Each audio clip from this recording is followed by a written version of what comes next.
특별한 날이 있죠. 우리 생일이라든가 뭐 결혼 기념일 같은 날은 특별한 날입니다. 왜냐하면 그 의미들이 있는 날이기 때문에 그래요. 생일은 내가 이 땅에 태어난 날, 부모님이 나를 갖고 정말 애써서 나를 낳은 날. 그래서 생일은 둘 다 축하를 받아야 되잖아요. 내가 있게 존재가 된 그 날이고 내가 시작한 날이기도 하고, 또 우리 어머니가 우리를 낳은, 정말 수고롭게 낳았기 때문에 어머니께 또 감사하는 날, 또 부모님께 감사하는 날이 생일이기도 합니다. 뭐 결혼기념일은 당연히 결혼한 그 귀한 날이기 때문에 이런 특별한 날을 우리가 생각하고 또 기억하고 그 날을 어떤 기념하기도 합니다. 절기는 이렇게 기념하는 날입니다. 절기는 왜냐하면 그 절기를 통해서 하나님께서 우리에게 베푸신 은혜, 또 우리에게 베푸신 그 놀라운 사랑들을 기념하면서 계속해서 기념하는 거죠. 그러니까 우리가 주의 성찬, 그래서 예수님께서 우리에게 마지막으로 제자들에게 잔과 떡을 주신 이유가 바로 예수님께서 우리를 위하여 십자가에서 흘리신 피와 살, 그래서 모든 사람들에게 흘리시는 예수님의 피, 그리고 예수님께서 우리에게 주시는 생명 양식인 우리 떡을 우리에게 주심으로써 이것을 기념하라 하는 거잖아요. 그래서 예수님께서 우리에게 기념하라 했던 피와 살을 기념하면서 우리가 성찬식을 통해서 예수 그리스도가 나의 주님이시고 예수님께서 나를 위해서 피 흘리시고 또 찢기신 살을 우리에게 주셨구나. 그래서 우리가 죄를 씻김받고 또 영원한 생명의 떡을 얻었다, 이렇게 고백하기도 하고 또 기념하는 날이 성찬입니다. 초막절이 되었습니다. 초막절은 광야에서 이스라엘 백성들을 하나님께서 인도하셨던 날을 기념하는 날이 초막절이죠. 그래서 이스라엘 백성들의 광야의 시간들을 기념하는 거죠. 왜 기념하냐면 이 초막절을 통해서 하나님께서 광야, 아무것도 없는 광야에서 45년 긴 시간 동안 이스라엘 백성들을 인도하셔서 물과 구름기둥, 불기둥으로 또 메추라기로 가장 중요한 매일같이 만나를 통해서 하나님 먹여주신 이 놀라운 은혜들을 기념하는 거예요. 광야에서 얼마나 많은 이스라엘 백성들이 범죄했어요. 그래서 죽임을 당하기도 하고 하나님의 진노를 사기도 하고, 그럼에도 불구하고 우리 하나님이 이스라엘 백성들을 다 버리지 않고 오히려 그들을 사랑하셔서 그들에게 끊임없이 용서해 주시고 다시 시작하시고 만나를 계속해서 주시고, 광야에서 주셨던 만나가 길갈에서 진을 치고 6월절을 지내기 때까지 하나님께서 매일같이 만나를 주신 이 놀라운 은혜를 기념하는 날이 초막절입니다.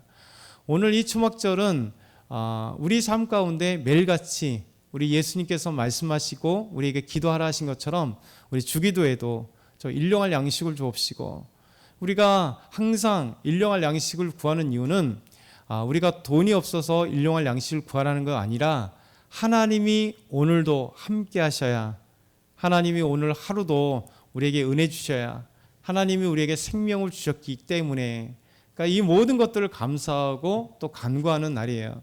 그래서 우리가 날마다 우리 삶의 초막절이 필요합니다. 내 인생의 초막절, 내 삶의 하나님 주인 되시고 나의 모든 것을 인도하시는 하나님. 오늘 말씀은 이제 초막절 중간에 예수님께서 성전에서 가르치실 때의 이야기입니다. 오늘 14절과 15절 말씀을 같이 한번 읽겠습니다. 시작. 이미 명절의 중간이 되어 예수께서 성전에 올라가사 가르치시니 유대인들이 놀랍게 여겨 이르되 이 사람은 배우지 아니하였거늘 어떻게 그를 아느냐 하니. 명절의 중간, 이 명절이 어떤 명절이냐면 2절에 이렇게 나오죠. 유대인의 명절인 초막절이 가까운지라. 이 초막절, 광야를 기념하고 광야의 은혜를 생각하는 이 초막절 중간에 예수님께서 갈릴리에 계시다가 이제 유대를 향하여 예루살렘에 가신 겁니다. 그래서 예루살렘 성전에서 이제 초막절 중간쯤에 그곳에서 가르치신 거예요. 가르치시니까 놀라는 거죠. 사람들이 깜짝 놀랍니다. 그러면서 이 사람은 배우지도 않았는데 어떻게 그를 아느냐, 이렇게 얘기합니다. 왜냐하면 이 유대인들이 예수님이 가르치실 때 그가 누구인지를 알았거든요. 소문을 통해서. 예수님이 어떤 사람입니까? 갈릴리 지역에서 온 사람이고, 갈릴리는 당시에, 예수님 당시에도 약 700년이 넘는 시간 동안 이 갈릴리 지역 자체가 되게 무시당했어요. 왜냐하면 이 갈릴리 지역이 이방의 갈릴리라고 신약으로 표현하고 이사야서에도 말씀됩니다.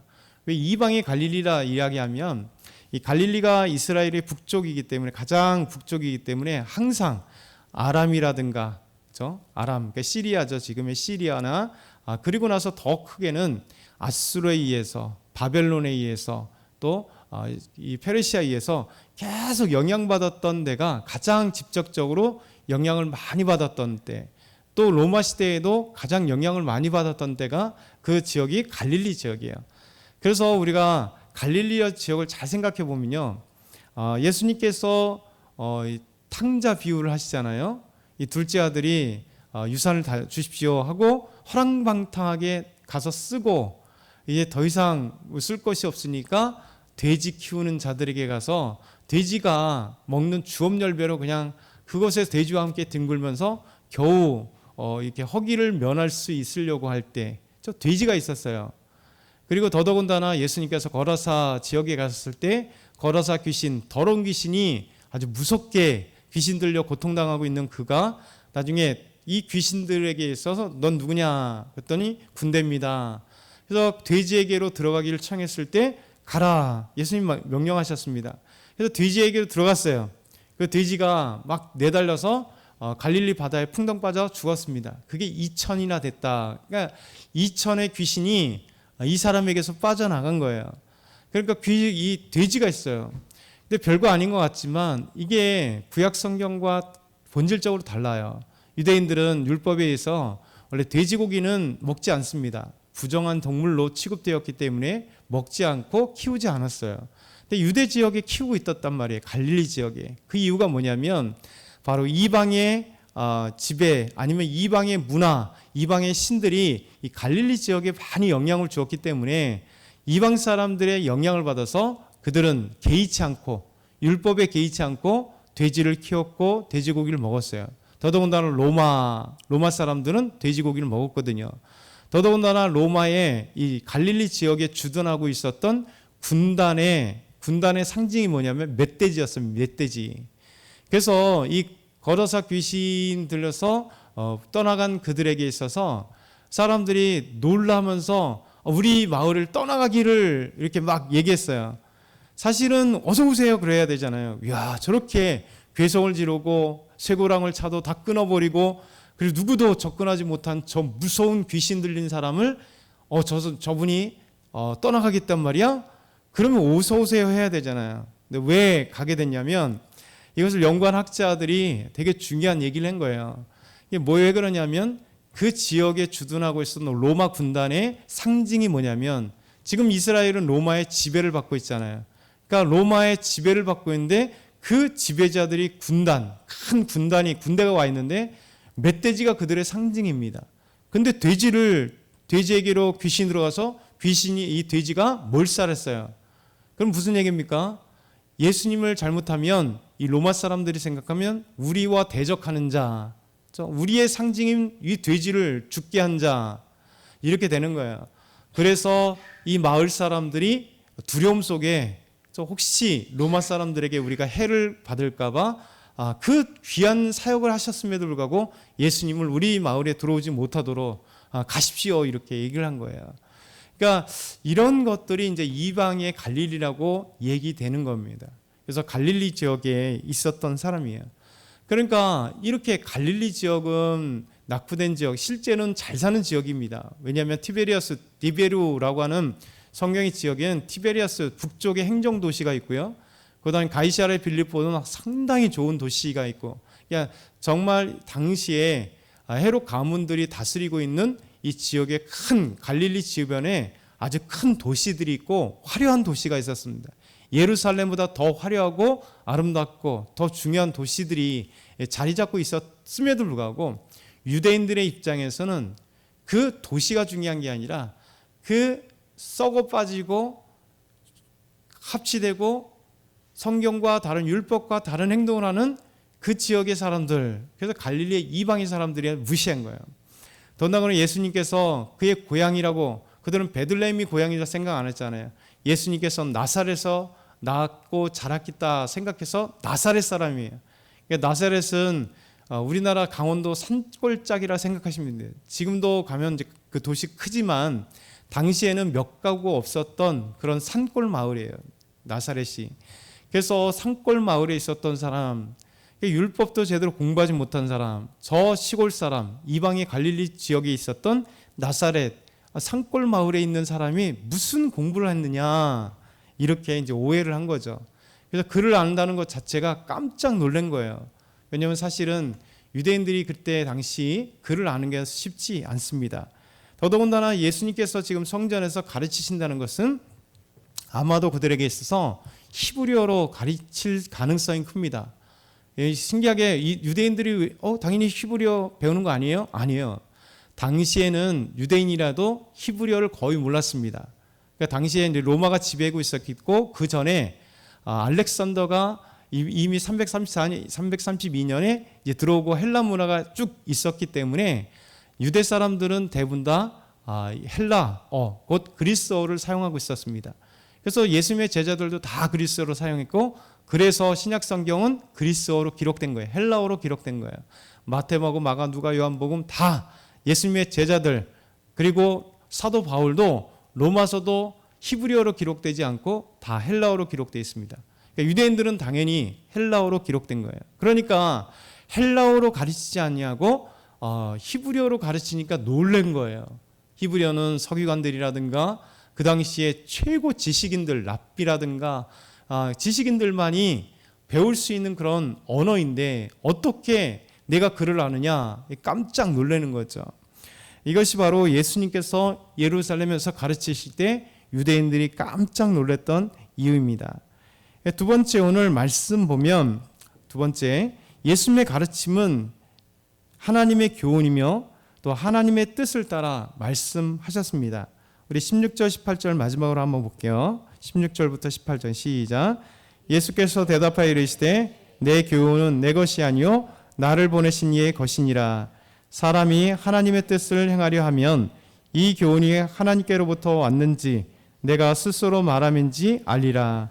스스로 말하는 자는 자기 영광만 구하되 보내신 이의 영광을 구하는 자는 참되니 그 속에 불의가 없느니라. 아멘. 예수님께서 놀라는 이 유대인들을 향하여서 얘기합니다. 내 교훈은 내 것이 아니다. 나를 보내신 이의 교훈이다. 곧 하나님 아버지의 교훈이다 라고 말씀하세요. 여러분, 이것이 얼마나 아름답죠.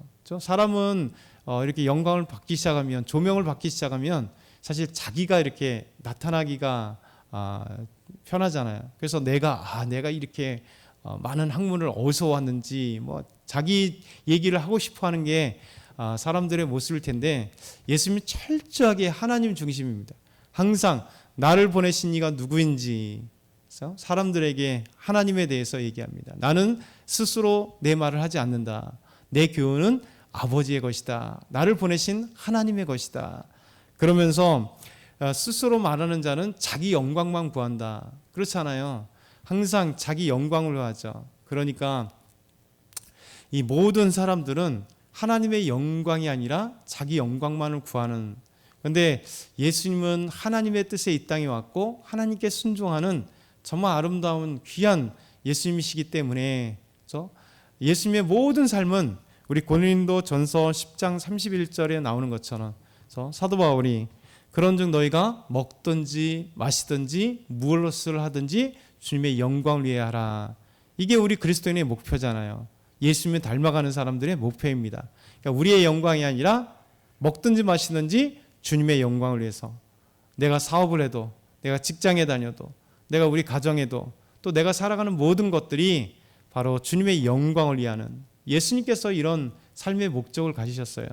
그래서 나를 보내신 이의 뜻을 따라서 그분께 영광 돌리며 그분이 가르치신 교훈에 따라 나는 가르친다, 이렇게 말씀하고 있는 거예요. 그래서 우리가 가장 주의해야 될 것은 어느 순간에 내 중심이 자꾸 될 때, 내 영광을 드러내려고 하고 내가 사람들에게 시선받기를 원하고 사람들에게 인정받기를 원하고 그리고 무엇인가 자꾸 자기중심이 될 때 우리 믿음의 사람들은 벗어나야 돼요. 그러니까 자긍심하고 다릅니다. 스스로 자긍심은 필요합니다. 믿음의 자긍심도 필요하고 삶의 자긍심도 필요해요.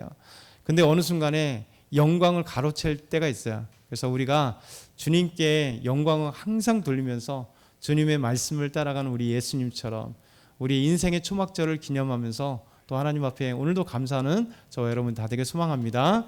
사랑의 하나님 아버지 감사합니다. 오늘도 주의 말씀 따라 순종할 수 있도록 도와주시옵시고 오늘부터 우리 중고등부 수련회가 시작되고 토요일 주일 우리 유초등부 성경학교와 또 주일에 우리 중고등부 특강이 있습니다. 하나님 정말 이 행사 가운데 하나님 풍성한 은혜가 우리 유초등부와 중고등부와 우리 학생들과 선생님들에게 놀라운 크신 은혜가 있게 하시고 온 성도들이 함께 기도하며 함께 영광을 하나님께 드릴 수 있는 귀한 여름 행사들이 될 수 있도록 은혜 베풀어 주시옵소서. 감사합니다. 예수 그리스도의 이름으로 기도드리옵나이다. 아멘.